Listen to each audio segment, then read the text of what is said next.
कार्यक्रम का मैं शुरुआत इन पंक्तियों से करता हूँ।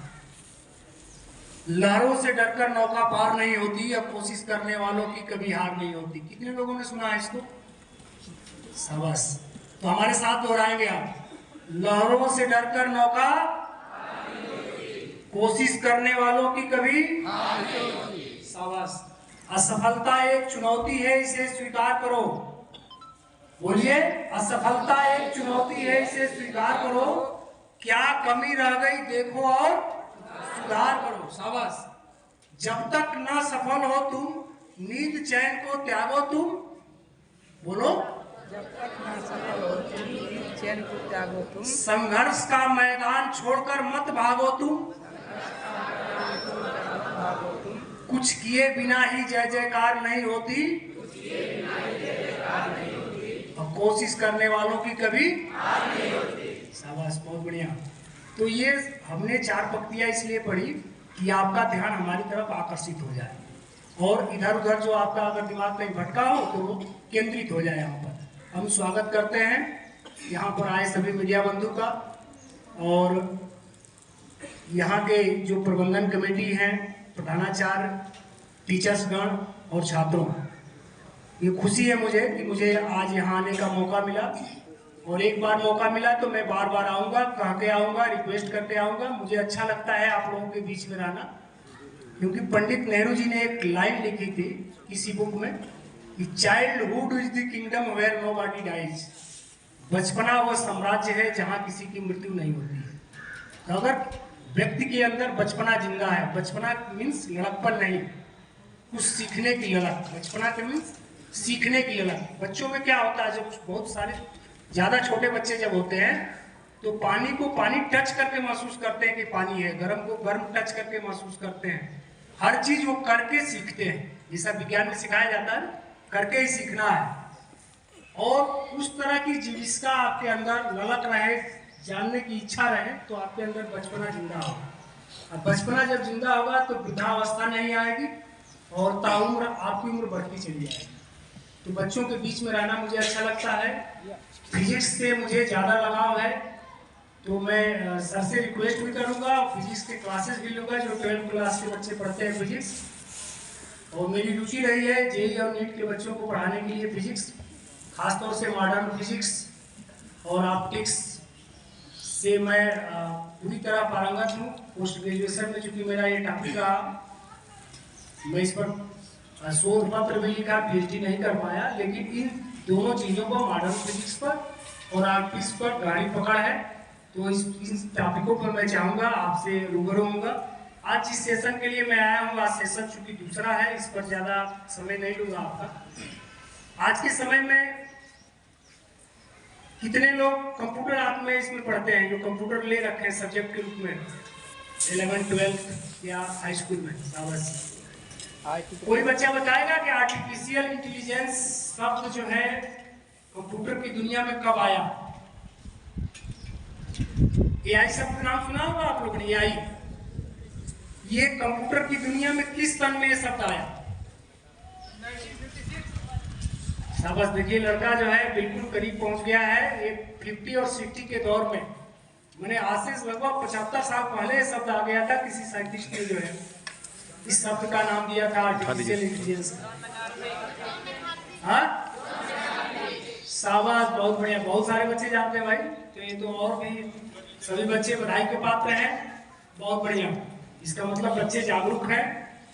और देखिए, उस समय इस शब्द को नाम लिया गया 75 साल पहले। हम लोग की उम्र 50 के आसपास सब होने जा रही है, और हम लोग अभी 2-3 साल पहले इसको जान पाए हैं। तो इसका मतलब उस साइंटिस्ट के दिमाग में विचार आया कि एआई शब्द क्या है, फ्यूचर में क्या हो सकता है। उसने 1956 में इस बात को रख दिया। और 2020 में चैट जीपीटी कितने लोग यूज करते हैं? शाबाश। देखिए, बच्चे चैट जीपीटी भी यूज कर रहे हैं। आपको इंस्टाग्राम, फेसबुक से बेहतर है कि चैट जीपीटी आप यूज करें, ठीक है ना? आर्टिफिशियल इंटेलिजेंस अपने उम्र के अभी 9वें साल में है। कितने लोगों की जानकारी है? आर्टिफिशियल इंटेलिजेंस अपने उम्र के 9वें साल में है और आप चैट जीपीटी जब आप यूज कर रहे होंगे तो आप देख रहे होंगे कि आप केवल उसको कमांड दे रहे हैं कि हमको एक ऐसे लिख दो, हमको एक मेल लिख दो, हमको एक कहानी लिख दो, फिल्म लिख दो, और आप चैट जीपीटी विदिन 3 सेकेंड के अंदर आपको लिख के कहानी दे रहा है। तो आर्टिफिशियल इंटेलिजेंस का मतलब ही है कि मानव जैसी सोचने की क्षमता। कंप्यूटर साइंस की एक शाखा आजकल 2-3 सालों से इंजीनियरिंग कॉलेजों में पढ़ाया जा रहा है, artificial intelligence with machine learning. Computer शाखा में साइबर सिक्योरिटी, बिग डाटा, इस तरह के क्लाउड कंप्यूटिंग पढ़ाए जाते थे। आज के समय में जो 3 सालों से ज़्यादा पॉपुलर हुआ है वो है AI ML, artificial intelligence with machine learning. उम्र के अपने 9वें साल में है और इस तरह का उसका दिमाग हो गया है। आर्टिफिशियल इंटेलिजेंस, जैसा कि आप जो कंप्यूटर पढ़ रहे हैं और नॉलेज भी आपके पास है, 3 प्रकार का कंसेप्ट साइंटिस्टों ने दिया है कि अभी AI का ज़माना चल रहा है, 2030 तक जनरेटिव AI आ जाएगा और 2050 तक सुपर AI आ जाएगा। जब उम्र के 22वें से 25वें साल के अंदर AI आएगा, जिसको जनरेटिव AI कहा जा रहा है, 2030 में अपने उम्र में वो 22वें साल में चला जाएगा। आज 25 में वो 9वें साल में है। उसका ग्रोथ देखिए, 9वें साल में है और 17-16 साल के बच्चे जैसा उसका दिमाग हो गया है। तो जब अपने उम्र के 22 से 25 साल के बीच में जाएगा, जनरेटिव AI के दौर में आएगा 2030 में, तो हमारी बुद्धि से वो तीव्र हो जाएगा।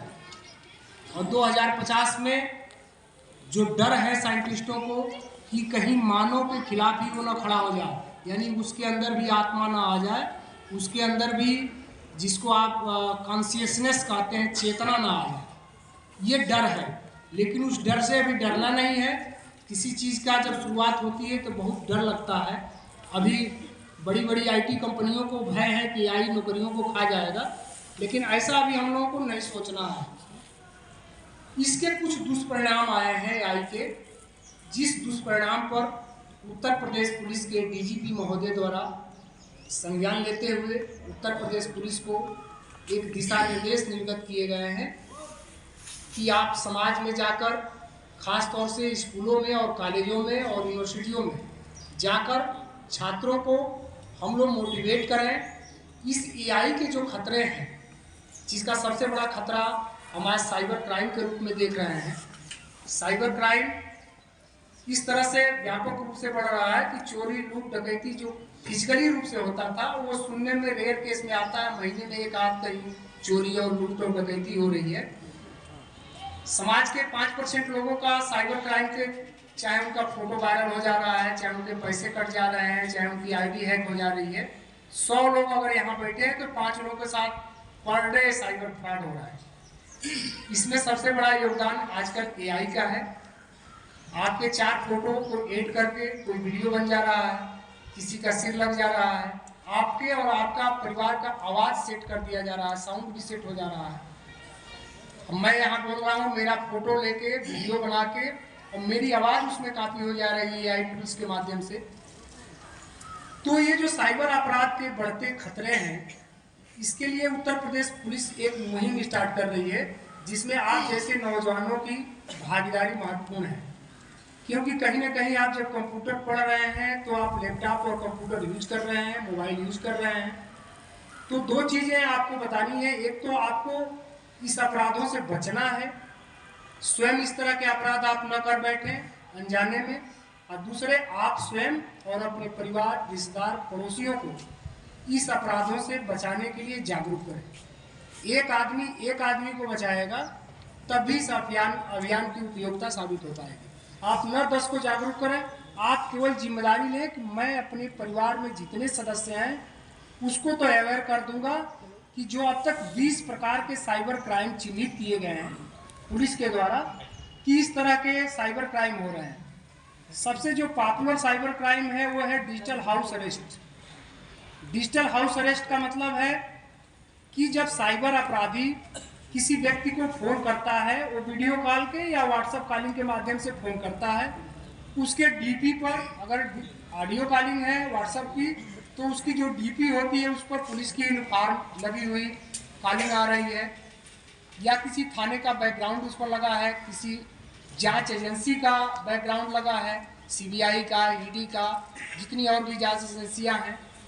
कॉल रिसीव करने वाला व्यक्ति इस भ्रम में आ जा रहा है कि ये तो कोई पुलिस वाला ही है या सीबीआई वाला है, ईडी वाला है, और वो भय से सहम जा रहा है।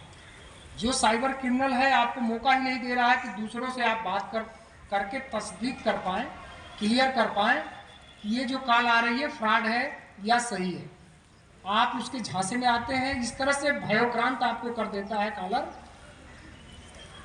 आपके बारे में पूरी डिटेल उसके पास रहती है। डिटेल कैसे रहती है? आपने कोई जैसे चैट जीपीटी आपने इंस्टॉल किया या कोई भी आप ऐप इंस्टॉल करते हैं तो उसमें आप देखते होंगे एलाउ का ऑप्शन आता रहता है, टर्म एंड कंडीशंस लिखे रहते हैं। उसके माध्यम से उसमें क्लियर रहता है कि आपके सारे मीडिया गैलरी या जो भी डॉक्यूमेंट आपके हैं, फोटोज वीडियो सब एक्सेस हो जा रहे हैं, वो दूसरे के पास है। हमारी पूरी जो डायरेक्टरी है फ़ोन की हमने सेव कर रखा है, फ़ोन नंबर रिश्तेदारों के, घर के, माता का, पिता का, किसी के नाम से, वो समझिए कि सब दूसरे के पास है। आप कितना हो स्ट्रांग पासवर्ड लगाए हैं मोबाइल में, ये मान के चलिए कि जितने भी आपके फ़ोन नंबर सेव हैं, जो भी आप साइट यूज करते हैं, वो सब दूसरे के पास है। इस तरह से आपके बारे में पूरी जानकारी करके वो साइबर फ्रॉडर आपसे फ़ोन करता है और सारी जानकारियाँ आपको बताता है कि आपके परिवार में इतने सदस्य हैं, भाई आपका यहाँ पढ़ता है, पिताजी आपके यहाँ नौकरी करते हैं। आप मुतमैन हो जाते हैं कि बिल्कुल सही कर रहा, पुलिस वाला ही है।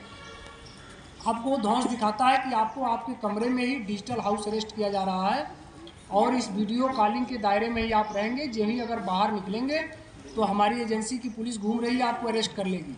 फिर आप उपाय पूछने लगते हैं, फिर आपको पैसे की डिमांड करता है, फिर बताता है कि ये ऐप इंस्टॉल करिए, इसके माध्यम से आप पैसा भेजिए, आपको बचा लिया जाए। तो इस तरह के झांसे में नहीं आना है। आज तक कोई न उत्तर प्रदेश सरकार न भारत सरकार कोई ऐसा कानून नहीं बनाई है जिसके माध्यम से किसी व्यक्ति को डिजिटल हाउस अरेस्ट किया जा सके। तो डिजिटल हाउस अरेस्ट की तरह के साइबर क्राइम से आपको बचना है। दूसरा, अभी विगत 5-6 महीने से जो सबसे ज़्यादा फ्रॉड आ रहा है कि आपके परिवार के लोग जिनका अकाउंट बैंक में होगा और जो नंबर मोबाइल नंबर उस अकाउंट में ऐड होगा, उस मोबाइल नंबर पर उसी बैंक का मैसेज आ रहा है, क्रेडिटेड 20,000, क्रेडिटेड 15,000। आपके पास मैसेज आ रहा है, आपने देखा SBI से मैसेज आ गया, 20,000 क्रेडिट हो गया। उसके तुरंत मैसेज के बाद कॉल आएगा और वो आदमी AI टूल्स के मदद से आपके पड़ोसी की आवाज़ में बोलेगा, चाचा के आवाज़ में बोलेगा, रिश्तेदार के आवाज़ में बोलेगा, कहेगा कि भाई पापा से आपसे हमने 2,000 रुपया लिया था और पापा ने आपको कहा था मेरे बेटे के खाते में इसको ट्रांसफ़र कर दीजिएगा। भूल से एक जीरो और बढ़ गया, 20,000 रुपया मेरा आपके खाते में चला गया है और ऐसा करिए, देख लीजिए, चेक कर लीजिए, आ गया है और मेरा 18,000 वापस कर दीजिए। यही आप 18,000 वापस करेंगे, वो आपके खाते से पैसा जाएगा। उसका केवल मैसेज है, ब्लू मैसेज में ब्लू अक्षर भी आ रहे हैं, आपको लगेगा बैंक का ही मैसेज है, सब कुछ वैसा ही, ऐसा हो नहीं रहा। ठीक है, इस तरह के फ्रॉड से बचना है।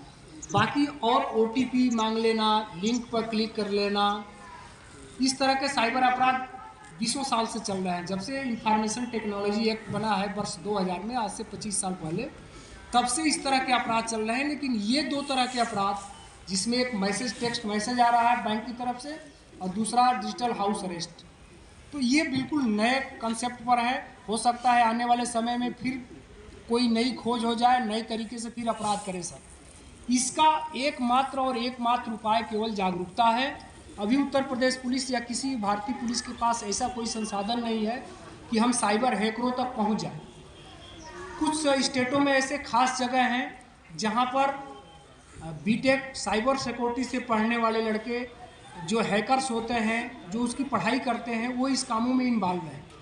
वो दूसरे के नाम पर उनका सिम रहता है, दूसरे के नाम पर उनकी वाईफाई रहती है, दूसरे के नाम पर उनका बैंक अकाउंट रहता है। उनको पकड़ना नामुमकिन सा है। अब आपके दिमाग में आता होगा कि फिर बचें कैसे? बचने का उपाय जागरूकता ही है। दूसरा, सबको 1930 नंबर बताइए। जैसे आप 112 की गाड़ियों को देख रहे हैं कि 112 की गाड़ियां रोडों पर घूम रही है और जब ही कोई फ़ोन करता है कि हमारे यहाँ ज़मीन का विवाद है, मारपीट हो गई, 10 से 12 मिनट के अंदर वो गाड़ियाँ पहुँच जाती हैं। ठीक उसी प्रकार से मिनिस्ट्री ऑफ होम अफेयर्स की तरफ से 1930 एक नंबर, हेल्पलाइन नंबर दिया गया है। इस नंबर को एकदम बिल्कुल फैलाना है समाज में कि जब ही आपके साथ लगता है कि आपके साथ कोई फ्रॉड हो गया, चाहे पैसे से रिलेटेड हो या आपका कोई न्यूड फोटो पोस्ट कर दिया या कोई सांप्रदायिक तनाव वाली फ़ोटो फेक या कोई फेक न्यूज़ पोस्ट कर दिया फेसबुक, इंस्टाग्राम, ट्विटर, यूट्यूब, कहीं पर भी, आप तुरंत बताइए कि 1930 पर इसकी कंप्लेन करिए। पैसा आपका कटा खाते से मैसेज जब ही आया, जितना जल्दी आप 1930 पर कॉल करेंगे पैसा होल्ड हो जाएगा। वो पैसा चाहे जिस खाते में गया रहेगा पैसा होल्ड हो जाएगा। मैक्सिमम टाइम 48 घंटे का रहता है, उसके बाद 1930 आपका कॉल एक्सेप्ट नहीं करेगा। लेकिन कोशिश करिए आप कि आधा घंटा 1 घंटा के अंदर या जब ही आपको मैसेज दिखता है कि मेरा पैसा डेबिट हो गया, निकल गया, तुरंत आप 1930 पर कॉल करके अपनी कंप्लेन दर्ज कराइए, पैसा होल्ड हो जाएगा। और थाने पर आके हमारे एक कंप्लेन दीजिए कि इस तरह से हमने पैसा होल्ड करा दिया है, मेरा पैसा वो वापस कराइए। तो इस साइबर का मेन जो है बचाव यही है, जागरूकता। दूसरा जो निर्देश आए हुए हैं हमारे पुलिस मुख्यालय से, उस निर्देश के बारे में चूँकि आपके टीचर्स भी बैठे हैं और प्रबंधक महोदय भी बैठे हैं, डीजीपी महोदय का इसमें एक निर्देश है कि स्कूलों में एक साइबर क्लब की स्थापना किया जाए। खासतौर से ऐसे स्कूल जहाँ कंप्यूटर पढ़ाए जा रहे हैं वो साइबर क्लब होगा, उसमें एक टीचर्स को नोडल अधिकारी नियुक्त किया जाएगा और बच्चों के माध्यम से क्रिएटिव राइटिंग, पोस्टर बनाना, छोटी छोटी फिल्म भी बना सकते हैं, 1 मिनट 2 मिनट या 15 सेकेंड का रील्स भी बना सकते हैं साइबर क्राइम से रिलेटेड। उस फिल्म को, उस वीडियो को, उस पोस्टर को आप मुझे प्रोवाइड कराएंगे, मेरे माध्यम से इस जिले के पुलिस अधीक्षक महोदय को जाएगा वो, और वहाँ से डीजीपी मुख्यालय को जाएगा। और प्रदेश के चयनित पोस्टर, लघु कहानियाँ साइबर क्राइम पर और छोटी छोटी पिक्चर, तस्वीर, वीडियो, रील्स को वहाँ से फिर रिकॉग्नाइज किया जाएगा। जिसका बेहतर होगा उसको डीजीपी महोदय द्वारा पुरस्कृत भी किया जाएगा। ये बिल्कुल बातें जो मैं बोल रहा हूँ लिखा पढ़ी की बातें बोल रहा हूँ, और ये आदेशात्मक है और निर्देश है, लिखा पढ़ी का है। उत्तर प्रदेश जो विश्व की सबसे बड़ी पुलिस की संस्था है, ये शायद आप नहीं जानते होंगे, विश्व की सबसे बड़ी पुलिस बल उत्तर प्रदेश पुलिस है। अपने प्रदेश की पुलिस, इतनी बड़ी तादाद में पुलिस बल, इतने बड़े प्रदेश, इतने पॉपुलेशन के प्रदेश का विश्व में कहीं भी नहीं है। इन्होंने बाकायदा ये लिखा पढ़ी में निर्देश जारी किया है कि प्रशस्ति पत्र और मेडल देकर उन बच्चों को पुरस्कृत किया जाएगा, उस टीचर्स को भी पुरस्कृत किया जाएगा। करना क्या है इसमें, स्कूल प्रबंधन को एक साइबर क्लब की स्थापना, जिसमें से जो जागरूक 10-15 बच्चे हो जाएं, 5-7 लड़कियां हो जाएं और एक उनके नोडल टीचर हो जाए। वो जैसे आपका कोई पीरियड खाली है, टीचर किसी दिन नहीं आए हैं या सिलेबस पूरा हो गया है, आपको आइडिया क्या करना है, साइबर क्राइम रिलेटेड आप कोई कहानी बना के लिख सकते हैं। जैसे आप ऐसे लिखते हैं ना, ऐसे, तो आपको लिखने की एक हैबिट भी आएगी कि हम कहानी लेखन भी कर ले रहे हैं। चाहे आप चैट जीपीटी से ही लिख लीजिए, उसमें पात्र दे के, जो बच्चे चैट जीपीटी यूज कर रहे हैं ना, उसमें आप पात्र दे दीजिए कि ये साइबर फ्रॉडर है, इस व्यक्ति का पैसा कट रहा है, ये ओटीपी के माध्यम से कट गया, इसने ओटीपी बता दिया है, लिंक पर क्लिक कर दिया, या ये साइबर इसको डिजिटल हाउस अरेस्ट कराकर धमकी से बता दिया कि तुमने जो पार्सल मंगाया है उसमें तुमने अवैध नशीली दवाओं को मंगा लिया है, स्मैक मंगा लिया है, आपका पार्सल पकड़ा गया है। कोई भी आप कहानी का एक सारांश देके, पात्रों को देके आप कहानी लिख सकते हैं। पोस्टर प्रतियोगिता भी कर सकते हैं कि साइबर फ्रॉड कैसे हो रहा है। साइबर फ्रॉडर का फ़ोटो हो गया, बना दिया आपने, स्केच कर लिया। पीड़ित व्यक्ति का जिसका पैसा गया उसका फ़ोटो आपने बना दिया, कुछ कंजर्वेशन, कुछ में उसमें बातचीत का 1-2 लाइन आपने लिख दिया। 2 व्यक्ति बैठकर आपस में बात करते हुए, एक बच्चा आएगा एक बच्चा के पास कि ये देखो मेरे मोबाइल में इस तरह का मैसेज आया है, मैंने ये ओटीपी दे दिया, या बैंक ने मुझसे कहा था कि केवाईसी अपडेट कर लो, ये तो बैंक वाला नहीं लग रहा है, ये तो साइबर फ्रॉडर है, और उसने मुझसे केवाईसी के नाम पर मेरा आधार कार्ड नंबर ले लिया और पैन कार्ड नंबर ले लिया, इतना पैसा काट दिया। तो आप उसमें जो सामने वाला है वो उपाय बताएगा कि यार तत्काल तुम 1930 पर कॉल करो। एक आदमी 1930 पर कॉल कर रहा है, उधर 1930 कॉल रिसीव करने वाला किसी को बैठा लो, उसका वीडियो बना लो। इस तरह से कंटेंट आप एक तैयार कर सकते हैं वो कंटेंट को आप देंगे तो मेरे माध्यम से वो कंटेंट को आपको डीजीपी मुख्यालय तक भेजा जाएगा, उस पर पुरस्कार की भी व्यवस्था है। तो इस साइबर जागरूकता अभियान के तहत इसमें क्या करना है, अभी आप लोग चूँकि डिजिटल वॉरियर्स भी बनाने हैं, डिजिटल योद्धा, लेकिन उसमें एक कंडीशंस है कि डिजिटल वॉरियर्स हम उन्हीं को बना सकते हैं जो एबव 18 ईयर्स के हों। तो चूँकि जो इंटर तक बच्चे हैं वो एबव 18 नहीं है, तो आप डिजिटल कार्यशाला में आ सकते हैं। दो चीज़ें इसमें दिया गया है, डिजिटल वॉरियर्स और डिजिटल कार्यशाला का आयोजन। कार्यशाला जो होगा वो इंटर तक के छात्रों का होगा जो 12th तक पढ़ रहे हैं। स्कूल प्रबंधन कमेटी की तरफ से एक साइबर क्लब की स्थापना, एक नोडल अधिकारी, नोडल टीचर की स्थापना, और उसमें क्रिएटिव राइटिंग, पिक्चर ये वाले हो जाएंगे। डिजिटल वॉरियर्स हम आपके टीचर्स को बना लेंगे, क्योंकि ये शर्त आया है कि एबव 18 हो जो डिजिटल योद्धा बनेंगे। उनका काम रहेगा कि अगर फेसबुक पर, इंस्टाग्राम पर, ट्विटर पर, यूट्यूब पर कोई फेक न्यूज़ चल रहा हो, अब आपके थाना क्षेत्र का जो न्यूज़ सही नहीं हो, फेक न्यूज़ चल रहा हो कि वहाँ पर किसी ने किसी जानवर का वध कर दिया है, पता चला वहाँ कोई जानवर का वध नहीं, जानवर बीमारी से मरा पड़ा है, इस तरह का न्यूज़ चल रहा है, या किसी ने न्यूज़ चला दिया फर्जी फेसबुक, ट्विटर पर कि वहाँ पर हिंदू मुस्लिम आपस में विवाद कर लिए, जबकि पता चला कि वहाँ हिंदू मुस्लिम का कोई विवाद नहीं है, वहाँ नाली नर्मदा ज़मीन का विवाद है। इस तरह के न्यूज़ का खंडन, साथ में साइबर जागरूकता फैलाने वाले लोग जो अपने पड़ोस में, कस्बे में, अपने गांव में 10 लोगों को इकट्ठा करके 1930 नंबर की जानकारी दे रहे हैं, या जिस प्रकार के साइबर अपराध हो रहे हैं उस तरह की जानकारी दे रहे हैं, ऐसे लोगों को हम लोग डिजिटल वॉरियर्स बना रहे हैं। तो आप लोगों के मन में अगर कोई प्रश्न आ रहा हो तो बिल्कुल इससे संबंधित पूछ सकते हैं। आप उब रहे हैं, लग रहा मन में उबन तो नहीं आ रही है? हाँ, उबन नहीं ना आ रही है? चलिए आपके मन की बात कुछ हम कर देते हैं। एक कार्यक्रम में चला रहा था हरैया विधानसभा क्षेत्र में, सफलता की कुंजी। आप जिस उम्र में हैं, इस उम्र में बड़ी उत्सुकता रहती है सफलता, और सफलता को दो ही चीज़ आदमी मापदंडों को ले लेता है कि हम नीट क्वालिफाई करके MBBS बन जाए और JEE क्वालिफाई करके IIT एडवांस का एग्ज़ाम दे के IITN बन जाए। तो ये तो अच्छी चीज़ है अगर हो जाए तो, अगर न हो जाए तो भी घबराना नहीं है। एक बार आप असफल होंगे, सफलता के लिए 10 रास्ते खुलेंगे, और एक बार आप सफल हो गए तो आप इंजीनियर ही बनोगे। अगर IIT पास कर गए तो आप चले जाओगे, फिर आपका मन उसी में लगेगा, इंजीनियर ही बन पाओगे। हो सकता है आज आप फेल हो गए तो आप IAS IPS भी बन सकते हो, आप देश के प्रधानमंत्री भी बन सकते हो। 10 रास्ते आपके पास खुल जाएंगे। असफलता से नहीं घबराना है। कुछ बच्चे जो इंटर पास करेंगे उनके पेरेंट्स उनको कोटा पढ़ने भेजेंगे, दिल्ली भेजेंगे, इलाहाबाद भेजेंगे, जाओ भाई IIT की तैयारी करो, MBBS की तैयारी करो।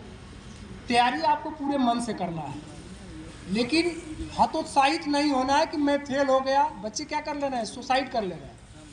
अगर 18 साल की अवस्था में आप ये सब पूरी दुनिया समझ जाएंगे तो फिर 100 साल की उम्र क्यों रहती? पूरी दुनिया उसमें नहीं है कि हम असफल हो गए तो सुसाइड करें। सुसाइड समस्या का समाधान नहीं है। एक बच्चे के सुसाइड के पीछे उसका पूरा परिवार तबाह हो जाता है। तो ये सुसाइड का, मैं खुद देखिए, मैंने IIT का एग्ज़ाम 2 बार दिया, दोनों बार मैं नहीं पास कर पाया, और अपने दोनों बच्चों को पढ़ाकर मैं JEE मेंस के थ्रू जो है इंजीनियरिंग BTech कंप्यूटर साइंस करा रहा हूँ। 25 साल बाद मैंने पढ़ा, कोरोना काल में। 25 साल पहले मैं MSc किया था। 25 साल पढ़ाई बिल्कुल बाधित रही। कोरोना में जब सारे स्कूल बंद हो गए, मैं स्वयं पढ़ना शुरू किया। रोज़ 4 घंटा पढ़ता था, 4 घंटा बच्चों को अपने पढ़ाता था सिद्धार्थनगर में, पुलिस लाइन में। और 12-13 बच्चों का एक ही बैच में JEE मेंस के थ्रू हो गया NIT में सिलेक्शन। तो ये नहीं है कि आप नहीं कर पाए तो आपका फ्यूचर अब ख़त्म हो गया। उस पढ़ाई का उपयोग कभी होगा। अब ये कब होगा ये आपको नहीं पता है, होना है। जो आप पढ़े हैं उसका उपयोग कभी न कभी होना है आपके जीवन में, ये 100% मान लीजिए। तो इससे आपको एक तो घबराना नहीं है कि आज हम IIT नहीं पास कर पाए, आज हम जो है नीट नहीं क्लियर कर पाए। इस पर किसी विद्वान की पंक्ति 4 लाइन है, मोबाइल में हमने रखा है। जीवन में असली उड़ान अभी बाकी है, जीवन में असली उड़ान अभी बाकी। पीछे आवाज आ रही है? शाबाश। जीवन में असली उड़ान अभी बाकी है और हमारे इरादों का इम्तिहान अभी बाकी है। अभी तो नापी है बस मुट्ठी भर जमीन, अभी तो सारा आसमान अभी बाकी है। ठीक है ना? शाबाश। ताली से मैं बहुत खुश हो जाता हूँ क्योंकि मंच में ज़्यादा रहता हूँ।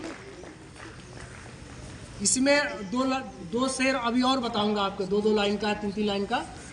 हर रोज गिरकर भी मुकम्मल खड़े हैं, हर रोज गिरकर भी मुकम्मल खड़े हैं, ये देख जिंदगी मेरे हौसले बड़े हैं।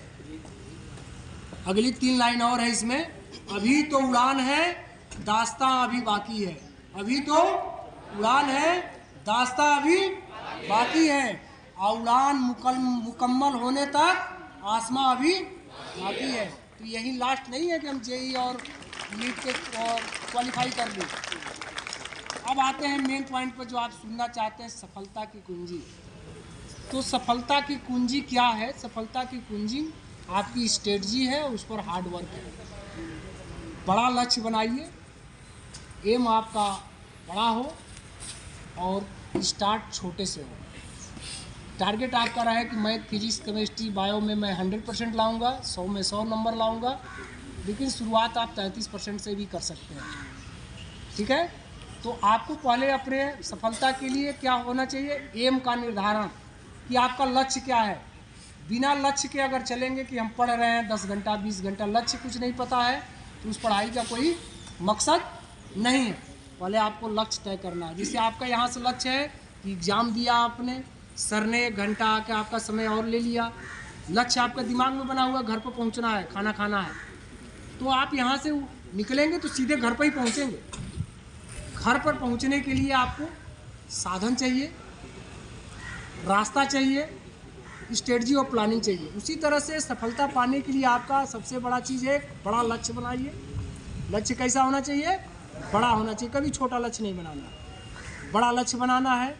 उसकी स्ट्रेटजी और प्लानिंग तैयार करिए कि उस लक्ष्य को पाने के लिए क्या हमारी प्लानिंग रहेगी और क्या उसके संसाधन रहेंगे।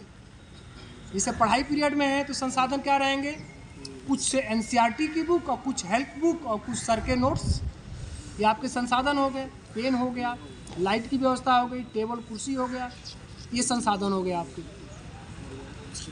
उसमें कंसंट्रेशन और डिस्ट्रैक्शन, 2 बिंदुओं पर आपको ज़्यादा ध्यान देना है। सफलता पाने के लिए 2 चीज़ें हैं, एक तो कंसंट्रेशन और दूसरा डिस्ट्रैक्शन। अगर आपने लक्ष्य बना लिया, प्लानिंग स्ट्रेटजी तैयार कर ली, संसाधन इकट्ठे कर लिए और हार्ड वर्क कर रहे हैं, अभी आपको स्मार्ट वर्क के चक्कर में नहीं पड़ना है। किसके चक्कर में नहीं पड़ना है? Smart work. Smart work 25 years के बाद। Hard work beats talent. Hard work क्या करता है? टैलेंट को बीट्स कर देता है, पीट देता है, पीछे छोड़ देता है। अभी आपको अपने जेहन में हार्ड वर्क का कंसेप्ट लेकर चलना है कि मुझे कितना हार्ड वर्क मैं कर सकता हूँ।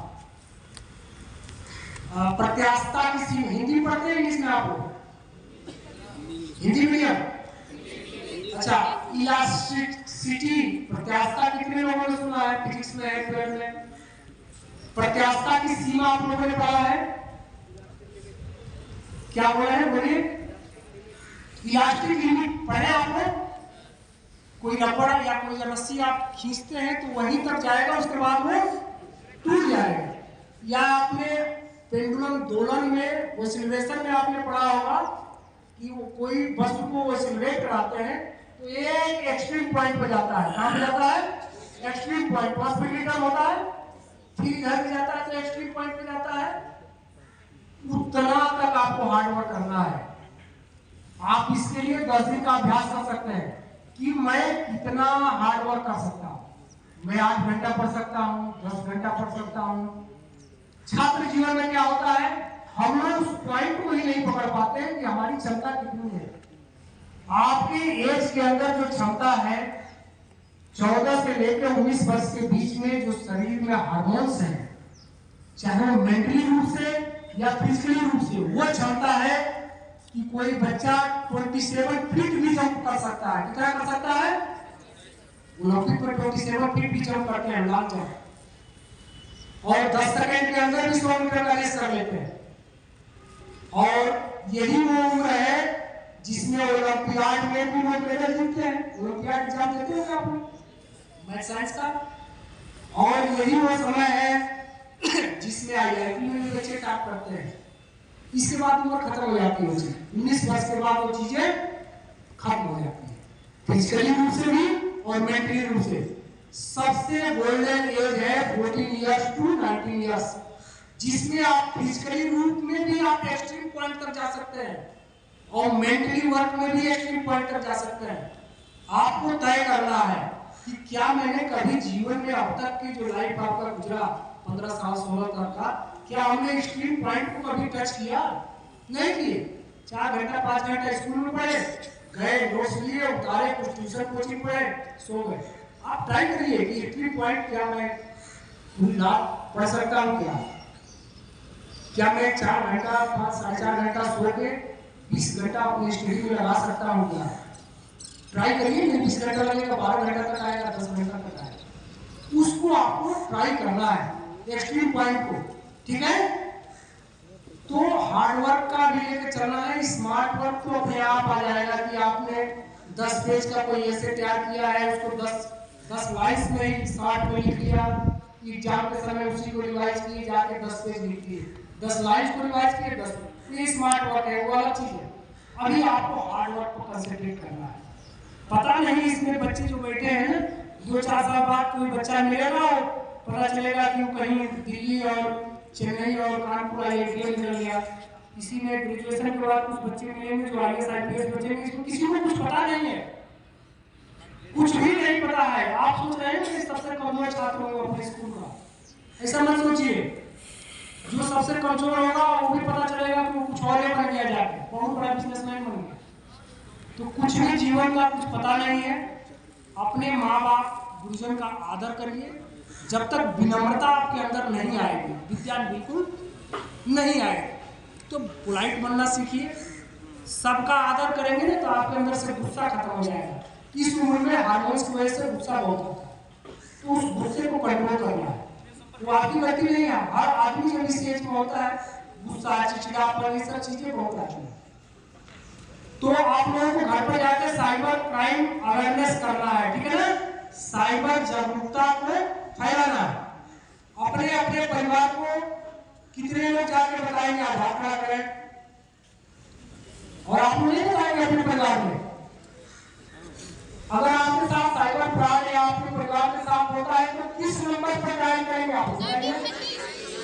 19, यही एक नंबर है। और इस नंबर पर कर सकते हैं www.cybercrime.gov.in, ये भी वेबसाइट नंबर भी है। दूसरा, अगर आप वेबसाइट चलाते हैं, खोलते हैं, ये ध्यान रखिएगा कोई ऐसी वेबसाइट मत खोलिएगा जिसमें यच ना जुड़ा हो। समझ रहे हैं बात हमारी? HTTPS क्या होता है? Full name hyper text transfer protocol. Yes का मतलब सिक्योर। जिस अगर वेबसाइट में यस नहीं जुड़ा है, समझिए कि फर्जी वेबसाइट हो सकता है, वहां से साइबर फ्रॉड हो रहा है। दूसरा, आप कहीं दवा के नाम पर किसी हॉस्पिटल में नंबर लगाते हैं फोन से, वो भी कहता है 1 रुपया भेज दो। तो गूगल पर भी तमाम फर्जी हेल्पलाइन नंबर भी पड़े हैं, ये भी आपको सतर्क रहना है। गूगल में 30% नंबर फर्जी पड़े हैं। गूगल को भरोसेमंद मत मानिए, गूगल का नॉलेज भी धोखा दे देगा। एक कंसेप्ट बिल्डअप कर सकता है गूगल, लेकिन ओरिजिनल टेक्स्ट बुक से ही इसको वेरीफाई करिए, क्योंकि हमारी आपकी दी हुई सूचना गूगल पे है। तो साइबर क्रिमिनल्स उस पर भी जुड़े हुए हैं, वहां से भी आपके साथ फ्रॉड कर सकते हैं। तो सभी लोगों को जाकर, अगर यहाँ 100 बच्चे बैठे हैं और 100 बच्चों ने 100 परिवार को आज 1930 बता दिया, मोबाइल के बारे में बता दिया, कैसे आपको OTP नहीं भेजना है, लिंक क्लिक नहीं करना है, डिजिटल हाउस अरेस्ट कोई चीज नाम की कोई चीज नहीं है, तो हमारा समझिए कि ये मिशन जो है सफल होगा। बाकी हम सबसे रिक्वेस्ट करेंगे आपके प्रबंधक महोदय से कि जब भी मौका मिलेगा मॉडर्न फिजिक्स पर और ऑप्टिक्स पर आपके 10-20 लेक्चर जरूर हम लेंगे, ठीक है? तो आप लोगों को बहुत बहुत धन्यवाद। आप लोगों ने बहुत सहजता से, धैर्यता से हमारी बात सुनी। थैंक यू, धन्यवाद। जो भी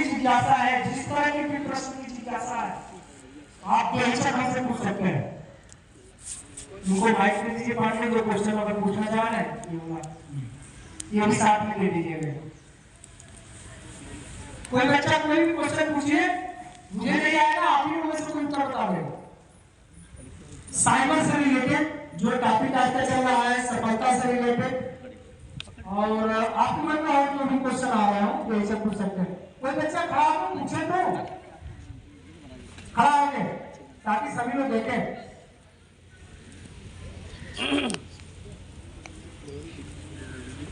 शाश्वत छात्राओं से कोई बच्चा शाश्वत पूछिए, मैंने छोड़ का बहुत अच्छा दे दो शाश्वत को दो। उसको जरूरत भी है, विभाग को जरूरत भी है। जो अब तक लेक्चर हुआ है, कोई प्रश्न नहीं दिमाग में आ रहा है, इसमें से प्रश्न इरेज करिए, प्रश्न बनाना भी सीखिए।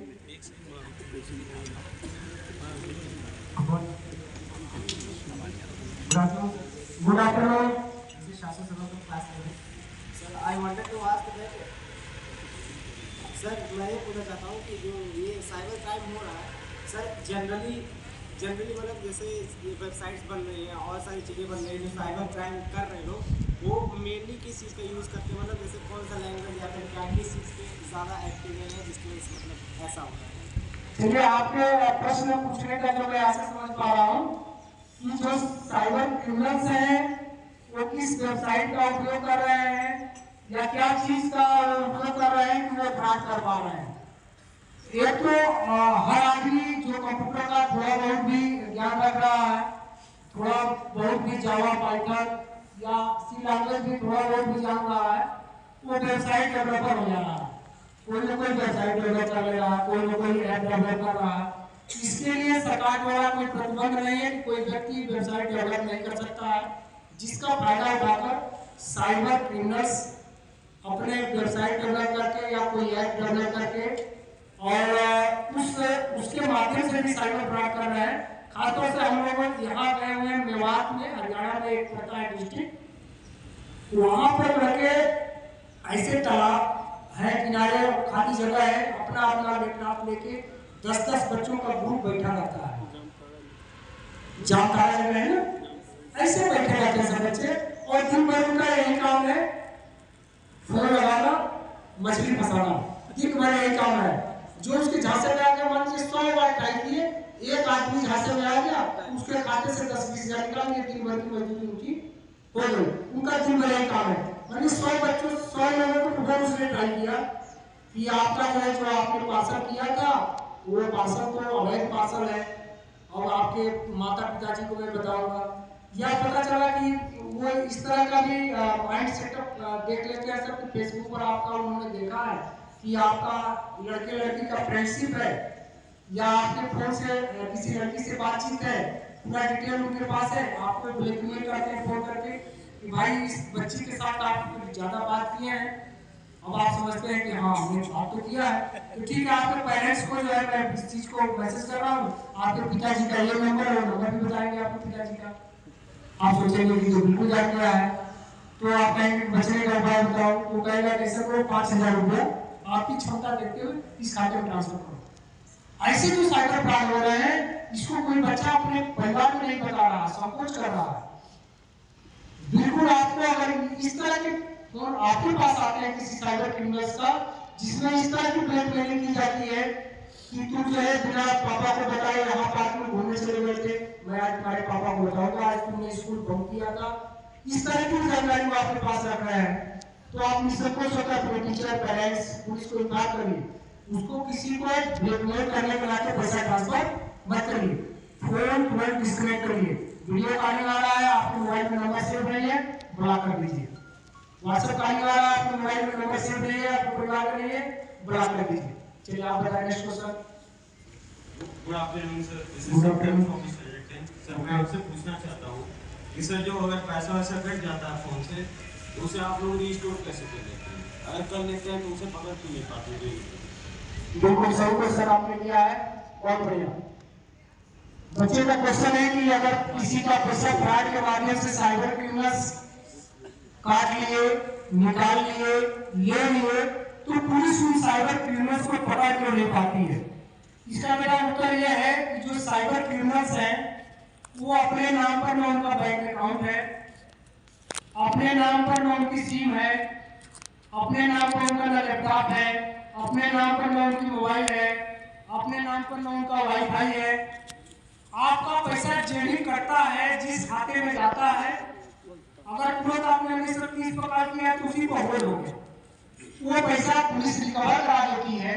लेकिन जब उस व्यक्ति के पास जाती है, व्यक्ति 2 ही 3 स्टेटों से मिलते हैं सर, वो जो एड्रेस रहता है या तो मेवात या रांची या उड़ीसा या वेस्ट बंगाल, यही 4 जगह से वो साइबर क्रिमिनल्स मिलते हैं अधिकतर 90% में। वहाँ अभी हमारी पुलिस आज के डेट में 4 सब इंस्पेक्टर IT एक्ट के मुकदमे में, चूंकि पहले यहाँ 3 इंस्पेक्टर लोग थे, ट्रांसफर चले गए हैं, उनकी मुकदमे का भी इन्वेस्टिगेशन मैं ही कर रहा हूँ। तो अभी 4 स्टेटों में मैं अपने यहाँ से 4 सब इंस्पेक्टर भेजा हूँ। 2 सब इंस्पेक्टर जो हमको वहां से इंफॉर्मेशन दिए कि उस व्यक्ति के घर तक पहुंच गए जिसके खाते में वो पैसा गया है। पता चला वो व्यक्ति विकलांग है, 85 साल उम्र है, चारपाई पर लेटा हुआ है, कोई कंप्यूटर का ज्ञान नहीं है, तो उसके खाते में पैसा गया हुआ है। पता चला कि कोई संस्था NGO आई थी और उनको कोई योजना का लाभ दिलाकर सबके आधार कार्ड और पैन कार्ड ले ली थी, और उनके आधार कार्ड और पैन कार्ड के नाम पर उनका अकाउंट बैंक में खुलवा दिए सब, और पैसा उस अकाउंट में आ गया और पकड़ा गया वहां विकलांग आदमी। तो मेन साइबर क्रिमिनल्स इसी से तो सतर्क कर रहा है कि उसको पकड़ना नामुमकिन है। 90% चांस है कि वो नहीं पकड़े जाएंगे, क्योंकि वो पहले माइंड मेकअप कर रखा है कि मेरी आईडी तो कहीं रहेगी नहीं। ठीक है, जवाब मिल गया, संतुष्ट है जवाब से? नहीं, जिस एरिया से वो लोग कर रहे हैं उस एरिया को तो पकड़ा जा सकता है। उस एरिया में आप मान लीजिए कि आपका आधार कार्ड बना है, आपके आधार कार्ड जब आप एवेलेबिलिटी हो जाएंगे, आपके आधार कार्ड पर मान लीजिए कि इन्होंने कोई अकाउंट खुलवा दिया अकाउंट, और किसी से फ्रॉड करके उसी में पैसा कमा लिया। ATM भी इन्हीं के पास है, आपका क्रेडिट कार्ड भी इन्हीं के पास है, पासबुक भी इन्हीं के पास है, नाम से आपके अकाउंट है। इन्होंने उस पैसे का आपके खाते में पैसा आया, तुरंत मार्केटिंग कर लिया, किसी बड़ी शॉप से जाकर खरीदारी कर लिया, या ATM से पैसा निकाल लिया, मुंह पर गमछा बांध के ATM में घुसे पैसा निकाल लिया। अब पुलिस जब पकड़ेगी तो आपको पकड़ेगी, आपको पकड़ के अगर जेल भेजा जाएगा तो निर्दोष को जेल भेजना होगा ना, क्योंकि आप तो कहेंगे कि मुझे तो जानकारी नहीं मेरे अकाउंट में पैसा आया। इसलिए वहां पर मजबूरी हो जाएगी कि उस व्यक्ति को जेल क्यों भेजा जाए जिन्होंने साइबर फ्रॉड किया ही नहीं है। आपको तो एक माध्यम बना दिया गया है। तो मेन क्रिमिनल्स को पकड़ना अभी तक के समय में कोई ऐसा इक्विपमेंट पुलिस के पास नहीं आ पाया है जिससे 100% साइबर क्रिमिनल्स को हम पकड़ लें। 10% 20% क्रिमिनल्स पकड़े जाते हैं, कुछ और माध्यम उसके होते हैं, जैसे आपके नाम पर इन्होंने खाता खुलवाया, अगर ये आपके नाम पर ATM लिया है इन्होंने, ये ATM से ATM बूथ में गए और ATM से पैसा इन्होंने निकाला, तो ATM का ट्रांजैक्शन नंबर आ जाता है, ATM बूथ का पता चल पाता है। ये बाइक में भूल के हेलमेट पहन के नहीं गए, मुफलर बांध के चेहरे पर नहीं गए, क्योंकि चेहरा आगे बस चेहरे की पहचान करा के पुलिस पकड़ लेती है, तब इनको पकड़ा जा सकता है। तो ये रेयर केस में तो होता है, जो इतना बड़ा फ्रॉड कर रहे हैं सब, वो अपना चेहरा बांध के ATM में घुसते हैं। आप मान लीजिए उड़ीसा के आप रहने वाले, हम बंगाल में पैसा निकालेंगे सब आपके ATM से। ठीक है, और किसी को कोई क्वेश्चन? थोड़ा जल्दी निपटाइए, सर का समय महत्वपूर्ण है। क्या बोलिए?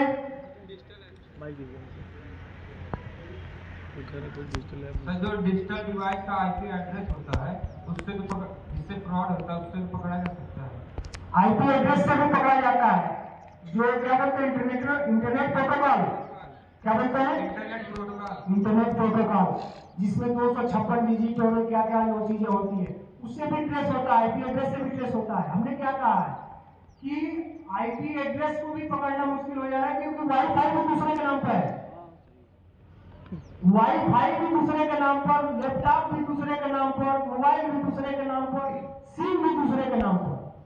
तो कुछ लोग कुछ पकड़े ही जाते हैं, ऐसा नहीं कि 100% साइबर क्राइम हो जा रहा है और भारत सरकार पकड़ ही नहीं रही है, पकड़े जा रहा है। एक तो उतना योग्य हम लोग नहीं है अभी, ठीक है ना। अभी पुलिस विभाग में इस तरह की लोग अभी नहीं आ पाए हैं जो साइबर क्राइम से रिलेटेड ज्यादा जानकारी रखते हैं। हम लोग भी उस एज से है जिस एज में हम लोग जब पुलिस में भर्ती हुए तो कंप्यूटर इंडिया में आया था, उस एज के। अब आज के युग में जो जनरेशन आएंगी, बीटेक कंप्यूटर साइंस से किए हुए लड़के, साइबर सिक्योरिटी से किए हुए लड़के, आर्टिफिशियल इंटेलिजेंस मशीन लर्निंग से किए हुए बीटेक जो लड़के आएंगे तो कुछ नया जरूर करेंगे। ठीक है, अभी उत्तर प्रदेश पुलिस में इस तरह की या किसी भी पुलिस में ऐसे लोगों की अभी कमी है, इस पर लगातार प्रशिक्षण ट्रेनिंग चल रहा है और लेकिन अभी सफलता 100% मिल नहीं पा रही है। ठीक है, और किसी का क्वेश्चन? जैसे कोई साइबर केस है, अगर हम आपके पास लेके आएंगे तो क्या उसमें हमारी पूरी मदद होगी? कोई भी साइबर क्राइम से रिलेटेड केवल पैसे का ट्रांसफर ही नहीं है, ये आप ध्यान रखिएगा। साइबर क्राइम का रिलेटेड किसी भी बिलो 18 ईयर्स के छात्र का या छात्रा का बिना उसकी सहमति के उसका कोई फोटो ऐसा जो आपत्तिजनक हो, कोई भी व्यक्ति सोशल मीडिया के किसी प्लेटफॉर्म पर पोस्ट करता है, ये भी एक प्रकार का क्राइम है। जैसे बिलो 18 कोई व्यक्ति है, उसने कोई क्राइम भी किया है तो हम उसका नाम मीडिया को नहीं दे सकते हैं कि ये क्रिमिनल्स है। अगर हम कोई नाम देते हैं बच्चे का, मीडिया छाप देती है, तो मैं भी उस क्राइम के दायरे में आऊंगा और मीडिया भी उस क्राइम के दायरे में आएगी। तो बिलो 18 चाहे छात्र हो चाहे छात्रा, चाहे कोई लड़का हो या लड़की, किसी का नाम नहीं छपता है। किसी का न्यूड फोटो या आपत्तिजनक फोटो कोई सोशल मीडिया पर पोस्ट करता है तो आप बिल्कुल पुलिस को कंप्लेन कर सकती हैं। थाने पर साइबर सेल बना हुआ है, आसाने पर उसका जो प्रभारी निरीक्षक होता है, यानी कि जो मैं आपके सामने बोल रहा हूँ, मैं उस साइबर सेल का अपने थाने का हेड हूँ। आप मुझे सीधे मेरे नाम से कंप्लेन कर देंगे, मेरे स्तर का जितना होगा उतना करेंगे हम। मेरे स्तर का नहीं होगा तो मैं अपनी तरफ से लेटर लेकर पुलिस अधीक्षक महोदय को, वहां पर जनपद का साइबर सेल बना हुआ है, उनको रिफर करूंगा। उनके स्तर से भी नहीं होगा तो हर एक 3 जिलों में रेंज स्तर पर एक साइबर थाना भी बना हुआ है। लेकिन आप अपने थाने पर कंप्लेन कर सकती हैं बेहिचक, इसमें कोई घबराने की बात नहीं है। और किसी बच्चे का क्वेश्चन? कोई लड़का अगर वो 18 साल से नीचे है और साइबर क्राइम कर रहा है तो उसको क्या सजा मिलेगी? कोई बच्चा अगर 18 साल के नीचे का है तो वो चाहे साइबर क्राइम कर रहा है या अन्य कोई भी क्राइम कर रहा है तो उसको सजा उतना ही मिलेगी जितना सबके लिए है, बशर्ते उसको 18 वर्ष की उम्र तक बच्चों वाले जेल में रखा जाएगा। बड़ों के लिए बाहर जेल होता है, पिक्चरों में आप देखते हैं। अब बच्चों का एक जेल होता है स्कूल टाइप का, जिसमें आपकी पढ़ाई भी चलती रहती है, खेल कूद भी चलते रहते हैं और आप सिंपल जिस ड्रेस में है इसी ड्रेस में आप वहां रह भी सकते हैं, खाना पीना सब मिलता है 18 साल तक। लेकिन जो भी 18 साल के जब हो जाएंगे तो ट्रांसफर कहाँ हो जाएगा? बड़े जेल में हो जाएगा। इसलिए चाहे वो 18 साल के नीचे का बच्चा हो या ऊपर का, क्राइम के बारे में बिल्कुल न सोचे। लास्ट क्वेश्चन सर का, टाइम बहुत इम्पोर्टेंट है। मेरा क्वेश्चन है कि जैसे आपने बताया कि अगर हमारे साथ साइबर क्राइम का कोई फ्रॉड हो रहा है तो हम ऑनलाइन भी ओपन कॉल करके आपसे बता सकते हैं, तो क्या गवर्नमेंट ने ऐसा कोई और संस्था बनाया कि अगर वहाँ पे हमारा नहीं सुना ही होगा तो हम वहाँ पे कर सकते हैं?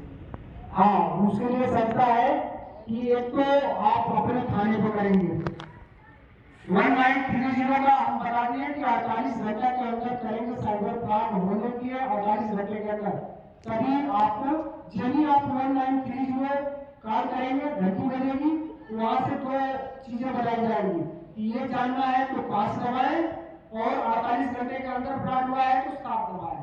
तो ये चीज आपको बताया जाएगा उस कॉल पर कि अगर आपके साथ फ्रॉड हुए 48 घंटे से ज्यादा का समय व्यतीत हो गया तो 5 दबाएं। यदि 5 दबाएंगे तो वो कहेगा आपको कि आपकी घटना कब हुई, आपने बताया 2 दिन पहले, फिर 48 घंटे का समय हो गया, तब आपको एक वेबसाइट नंबर देगा www.cybercrime.gov.in, कहेगा इस पर अपना रजिस्ट्रेशन कर दीजिए। 48 घंटे के बाद व्यतीत हो गया तो 48 घंटे से पहले का है तो आपका नाम पूछेगा, अकाउंट नंबर पूछेगा, या जिस तरह का आपके साथ फ्रॉड हुआ है आपका रजिस्ट्रेशन करके तुरंत उसको आपको रजिस्ट्रेशन नंबर दे देगा। ना करने का कोई मतलब नहीं है। ये हो सकता है कभी लाइन बिजी हो सकती है, कॉल प्रॉब्लम हो सकता है, ना करने का कोई मतलब नहीं है। अगर ना कर देता है तो थाने पर आकर कंप्लेन कर सकते हैं। Sir I am third party of class 10। Sir मेरा ये क्वेश्चन है कि अगर जो साइबर फ्रॉडर होते हैं वो हमारी ही वीडियो एडिट करके हमें ही गलत तरीके से भेजकर हमें ब्लैकमेल करते हैं, तो उस एडिटेड वीडियो को पहचानने का कोई तरीका है? हाँ, उस तरीका है, लेकिन अभी लोग जनपद स्तर पर इस तरह का कोई टूल्स नहीं हमारे पास आया है जिससे हम फेक वीडियो, फेक एडिटिंग को हम क्लियरफाई कर दें, या आवाज भी कहीं कहीं फोन पर गाली देते हैं दूसरे का आवाज बदल के, तो उसको डिग्निफाई करने के लिए हमारे पास अभी कोई इक्विपमेंट नहीं है। लेकिन यदि आप कंप्लेंट जब थाने पर करते हैं तो आपकी उस वीडियो को लखनऊ भेजा जाता है। लखनऊ में लेबोरेटरी है साइबर क्राइम की, पुलिस की, उसमें क्लियर होता है कि ये वीडियो फेक है या वीडियो सही है। जो इन्वेस्टिगेशन हम लोग करते हैं, हम लोग के पास जो भी वीडियो ऑडियो मिलता है वो सारे वीडियो ऑडियो हम लोग लखनऊ भेजते हैं जांच कराने के लिए, और वहाँ से जांच होकर आ जाती है और क्लियर कर दिया जाता है कि ये मिक्सिंग करके बनाया गया है या इसमें टेम्परिंग की गई है या एडिट किया गया है, क्लियर हो जाता है। इस तरह का ऊपर उत्तर प्रदेश पुलिस में लखनऊ में है। ठीक है सर, अगर कोई साइबर केस है उसमें हम आपकी मदद करना चाहते हैं तो क्या हमको आपकी तरफ से कोई मदद मिलेगा और कैसे मिलेगा? ये बड़ा क्वेश्चन रिपीट करें। सर, अगर कोई साइबर केस है उसमें हम सब मिलकर आपकी मदद करना चाहते हैं तो आपकी तरफ से मुझको मदद मिलेगा, हम सबको मदद का मतलब किस तरह का मदद चाहते हैं? मतलब जैसे कि हम कोई साइबर क्राइम किया है, उस साइबर क्राइम को हम पकड़ना चाहते हैं, तो हमारे तरफ से आप मतलब कि जैसे कि जो साइबर केस है उसमें आपका सहयोगी बनना चाहते हैं। तो ये कार्यक्रम तो इसीलिए आया, इसका नाम ही है डिजिटल वॉरियर्स। इसका नाम, ये जो कार्यक्रम चल रहा है उत्तर प्रदेश सरकार का, ये डिजिटल योद्धा बनाए जा रहे हैं। लेकिन सहयोग करने वाले व्यक्ति की उम्र एवं 18 होना चाहिए, और मान लीजिए आप छात्र हैं तो अपने प्रबंधक महोदय के माध्यम से, और जो हमने बताया है कि एवं बिलो 18 जो बच्चे हैं उनके लिए नोडल टीचर की नियुक्ति होगी, साइबर क्लब की स्थापना होगी स्कूलों में, उस नोडल टीचर के माध्यम से आपकी मदद आ सकती है। बाकी जो ग्रेजुएशन एंड एवं छात्र हैं, ग्रेजुएट छात्र हैं, पोस्ट ग्रेजुएट है, उन बच्चों का सीधे वो आपको मदद कर सकते हैं। उसी के लिए आया है कि ये डिजिटल वॉरियर्स, उसी लिए हम तैयार कर रहे हैं। ये जो अभी फार्म भरे जा रहे हैं, एक पेज का फार्म है और एक पेज का शपथ पत्र है, 2 पेज भराया जा रहा है। दोनों पेज की मदद से ये डाटा एकत्रित किया जा रहा है और ये लखनऊ तक डाटा जाएगा। एक बड़े साइबर एक्सपर्ट भी आएंगे उन डिजिटल वॉरियर्स को फिर ट्रेनिंग देने के लिए कि आप साइबर अपराधों में कैसे मदद कर सकते हैं। बिल्कुल आपका क्वेश्चन आज के टॉपिक से रिलेटेड है जी। आईटी एक्ट, आईटी का मतलब होता है इंफॉर्मेशन टेक्नोलॉजी, सूचना प्रौद्योगिकी, हिंदी में बोलते हैं उसको सूचना प्रौद्योगिकी। वर्ष 2000 में भारत सरकार ने इस कानून को पारित किया था संसद द्वारा, और ये पहला कानून उस समय लगा जो पूरे भारत में प्रभावित था। जैसा कि आपने सुना होगा, पहले कोई चीज लिखा जाता था कि जम्मू और कश्मीर छोड़कर, कोई भी कानून बनता था उसमें लिखा जाता था जम्मू कश्मीर को छोड़कर। यही ऐसा एक बना वर्ष 2000 में, जिसमें संसद ने तय किया कि ये पूरे भारत में ऐसा कानून होगा जिसमें जम्मू कश्मीर भी शामिल होगा, क्योंकि नागरिक शास्त्र पढ़ते हैं मुस्लिम, उसमें जब भारत का विभाजन हुआ तो जम्मू कश्मीर को जब भारत में शामिल किया गया एक युद्ध के बाद शर्तों के साथ, तो उसकी कुछ जम्मू कश्मीर रियासत की कुछ शर्तें थी। भारत ने कहा सारी शर्तें मंजूर है, आप अपना संविधान अलग बना लीजिए, कानून अलग बना लीजिए, भारत में विलय कर लीजिए, लेकिन सूचना विभाग, विदेश विभाग और रक्षा विभाग, ये 3 जो विभाग हैं वो भारत सरकार के अंदर आपको काम करेंगे। तो ये जो आईटी एक्ट बना, ये सूचना विभाग के अंतर्गत बना, इंफॉर्मेशन टेक्नोलॉजी है। इसलिए जम्मू कश्मीर पर भी उस समय लागू हुआ पूरे भारत में। ये वर्ष 2000 में हुआ। समय समय पर इसमें चेंजिंग होती रहती है, कोई नई चीज आ गई तो उसी सेक्शनों में अमेंडमेंट कर दिया जाता है। जैसे जुर्माना उसमें था कि 10 लाख का, अब उसमें पनिशमेंट 50-50 लाख 1 करोड़ तक के पनिशमेंट आ गए हैं। आईटी एक्ट की 2 सेक्शन जो इम्पोर्टेंट है, जो आपको नॉलेज की दृष्टि से जानना चाहिए, सेक्शन 66 और सेक्शन 67, इसी दोनों में एफआईआर लॉन्च होते हैं। सेक्शन 66 और सेक्शन 67। 66 सेक्शन में है कंप्यूटर से संबंधित, फ्रॉड से संबंधित, 419 बीच आदमी सुनते हैं, 420 आदमी है। इस तरह से जो क्राइम होते हैं वो सेक्शन 66 आईटी एक्ट में दर्ज होते हैं। जो porn video, porn photo, nude photo, इस तरह से जो मामले रहते हैं वो 67 में। एक दो सेक्शन इंपॉर्टेंट है, बाकी सेक्शन तो उसमें बहुत है। और किसी का कोई क्वेश्चन? चलिए, बहुत अच्छा लगा कि ये प्रश्नोत्तर का पार्ट मुझे इसका सेशन मुझे बहुत अच्छा लगता है। और डिबेट, 2 चीजें डिबेट के माध्यम से। और मैं थोड़ा सा अपनी तारीफ में बता दूं, मैं उत्तर प्रदेश पुलिस का 10 साल का फर्स्ट विनर रहा हूँ डिबेट कॉम्पिटिशन का। डिबेट होता है ना, तो डिबेट में मैं पूरे उत्तर प्रदेश पुलिस का 10 साल डिबेट में फर्स्ट प्राइजर रहा हूँ। राज्यपाल, मुख्यमंत्री और डीजीपी महोदय द्वारा 10 साल कंटिन्यूअस वर्ष 2016 तक मैं पुरस्कार, नगद और प्रशस्ति पत्र भी पाया हूँ। और एक ऐसे राइटिंग आप लोगों का होता होगा और निबंध प्रतियोगिता में भी लगातार 10 साल मैंने प्रण किया था जिस साल सेकेंड हो जाएगा और जिसकी उस साल एग्जाम छोड़ देंगे, लेकिन सेकेंड नहीं हुआ। तो जिले में भी फर्स्ट रहा, रेंज में भी रहा और प्रदेश में भी फर्स्ट रहा। रुचि लगने लगी, पढ़ने में बहुत कमजोर था, ज्यादा पढ़ने में तेज नहीं था, लेकिन इस क्षेत्रों में रुचि लगने लगी। जब आईआईटी में हुआ तो सिविल का आदमी तैयारी शुरू कर दिया, तो सिविल का तैयारी शुरू किया, वहां नहीं सफलता मिली तो देखिए पुलिस में आकर सफलता मिली। तो जब 10 साल कोई व्यक्ति जाएगा लखनऊ और अपने प्रदेश के सबसे बड़े डीजीपी से पुरस्कार पाएगा, 7-7 दिन इनाम में छुट्टियां मिलती थी और एक पुलिस वीक होता था, उसमें राज्यपाल, मुख्यमंत्री आते थे, उनके सामने पुरस्कृत किया जाता था, तो एक जो है गौरव बढ़ता था। अब आज आपके सामने जो मंच पर बोल पा रहे हैं उसी का देन है कि हमने छोटा छोटा प्रयास किया। पहले एकाएक कोई मंच पर बोलने में घबराते हैं ना, आप लोग कोई मंच पर बुलाया जाएगा तो घबराहट होगी, पैर कांपेंगे, सोचेंगे शब्द कहाँ से आए, बिना देखे कैसे बोले, तमाम चीजें होंगी। लेकिन 10 बार 5 बार कर लेंगे ना, फिर मास्टर हो जाएंगे। नेताओं को देखिए, कम पढ़े लिखे नेता मंच पर कितना फ्लुएंसी से बोलते हैं, लगता है क्या क्या इनको याद है। ये क्या है? प्रैक्टिस है। प्रैक्टिस मैक्स मैन परफेक्ट कहा जाता है ना। चलिए, बहुत अच्छा लगा।